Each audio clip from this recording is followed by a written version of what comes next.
आमचे रोहिणी चिमटेताई, आमच्या मयुरीताई कोकाटे, गणेशजी कळमकर आणि लवअण्णा बालवडकर हे चारही उमेदवार मी आपल्याला वचन द्यायला आलोय, शब्द द्यायला आलोय की अत्यंत प्रामाणिकपणे आपण दिलेलं काम ते करतील, या भागाच्या विकासासाठी काम करतील,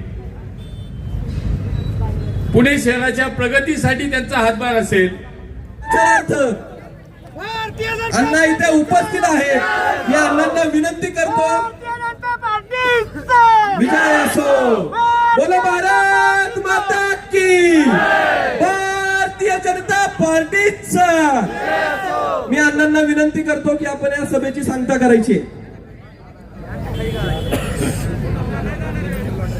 भारत माता की, भारतीय जनता पार्टीचा, भारतीय जनता पार्टीचा. आपल्या प्रभाग क्रमांक 9च्या चारही उमेदवारांच्या प्रचारार्थ जुना कारभारी नकोय, अजिबात नकोय. हाय तो कारभारीवरती खुश आहेत पुणेकर. आणि म्हणून या सगळ्या प्रभागातले सगळ्या जे काय मतदार मी जिथं जिथं संपर्क होतोय, जिथं फिरतोय, ते पूर्णपणे भारतीय जनता पार्टीच्या पाठीशी आहेत. म्हणून आमचे गणेश कळमकर असतील, लवअण्णा बालवडकर, आमच्या सायली, आमच्या मयुरीताई कोकाटे, आमच्या रोहिणीताई चिमटे, चारही नगरसेवक मी तुम्हाला सांगतो मोठ्या मताधिक्याने निवडून येतात. तुमचा आशीर्वाद, हा आशीर्वाद आपण द्याल हाच विश्वास या निमित्तानं व्यक्त करतो. आणि पुन्हा एकदा 15 तारखेला कमळाचं बटन दिसलं की दाबायचं लगेच. 4च्या 4 पूर्ण 4 दाबायचे व्यवस्थित. बालेवाडीकर, म्हाळुंगे या सगळ्या नागरिकांनी ठरवलंय, कार्यक्रम ठरवलाय.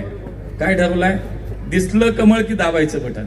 या चौघांना मत म्हणजे मोदीजींना मत आहे. या चौघांना मत म्हणजे या राज्याच्या मुख्यमंत्री देवेंद्र फडणवीसांना मत आहे, जे या पुण्याचा विचार करतात, या पुण्याचं भविष्य पाहतात आणि त्यांच्या विजन मधलं पुणे हे देशातील सर्वोत्तम पुणे होणार आहे. म्हणून मी आपल्या सगळ्यांना आवाहन करतो की आमच्या चारही उमेदवार या ठिकाणी अत्यंत सक्षम आहेत आणि मूळ म्हणजे प्रामाणिक आहे, पक्षावरती निष्ठा असलेले कार्यकर्ते आहेत आमचे.